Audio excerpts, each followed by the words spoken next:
I've fought in every election for the past 40 years as a Labour candidate. This time, I'm denied that. So, I'm offering my services as an independent in Islington North. I hope you'll be able to support me. I'm looking forward to the PhDs that are going to be written that are going to analyse what happened in the Labour Party, that welcome Tory MPs who had voted for all of the horrible legislation introduced by David Cameron, Theresa May, Boris Johnson and Rishi Sunak. I excluded Liz Truss from that because she didn't have time to introduce anything. They've been welcomed, whereas Labour MPs like me have been removed from the party. Doesn't that say something about the principles on which we're operating?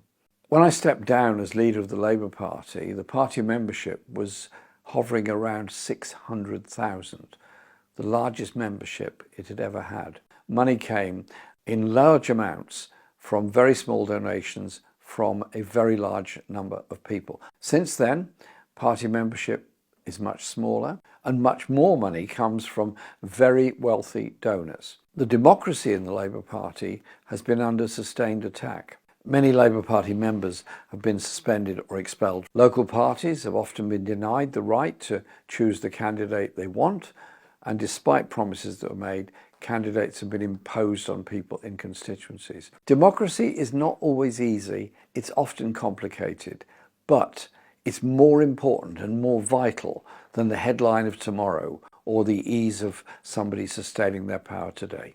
I joined the Labour Party as a young man in 1966, and I frequently disagreed with the party's policies. For example, over the strategy on the Vietnam War of the Wilson government of that time.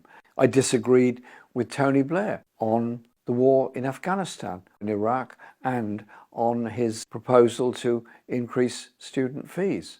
I wasn't expelled from the party, I wasn't suspended from the party. I was recognised as having a legitimate voice along with a large number of other people. If you start shutting down dissent and preventing people from speaking out, it's not a sign of strength, it's a sign of weakness. A sign of strength is when you can absorb and listen to the other person's arguments. I want to see the end of the Tory government, this Tory government that has presided over this enormous growth in inequality within our society. Working class communities are about 20% worse off than they were at the time of the great crash of 2008-9. And this government that has persisted with so much draconian legislation, police law and others, which try to shut down the right of dissent and the right of protest. But what has become more depressing is the growing sympathy between the two front benches on economic strategy in our society. If I'm in Parliament and the government comes forward to put more money into the National Health Service, I'll be right behind them.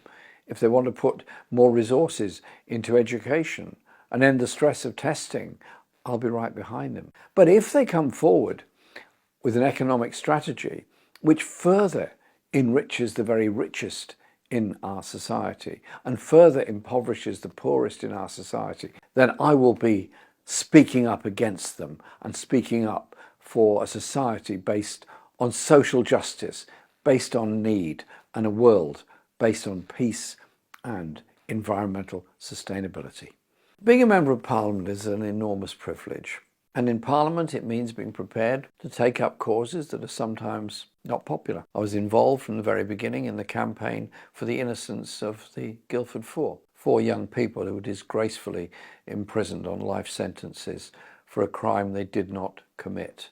It wasn't very popular to take up that cause. But over years, we eventually won that cause and they were released. Being a Member of Parliament is lots of long hours and hard work. I'm not afraid of that. This election is obviously a very important one, and defeating the Tory government is very important. But there's many diverse forces that are opposing this Conservative government. All kinds of political alliances will arise after the election.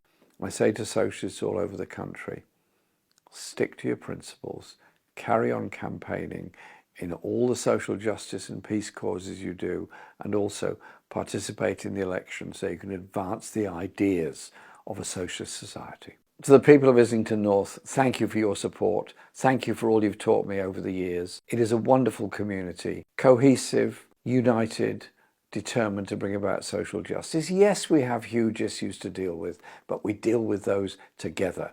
And it's my joy to work with all of our communities, in our community centres, in our schools, on our housing estates, to try and bring about a better world. Our campaign, and it is ours, not just mine, for the general election, is going to be people-powered. Check it out on votecorbyn.com and join in.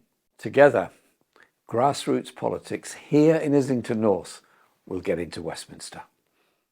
In my experience, the media very seldom give a fair hearing to radical politicians or radical politics. But in DDN, we have a media that is open, that is progressive, and allows people to speak, allows their voice to be heard. So if you can, support Double Down News on Patreon.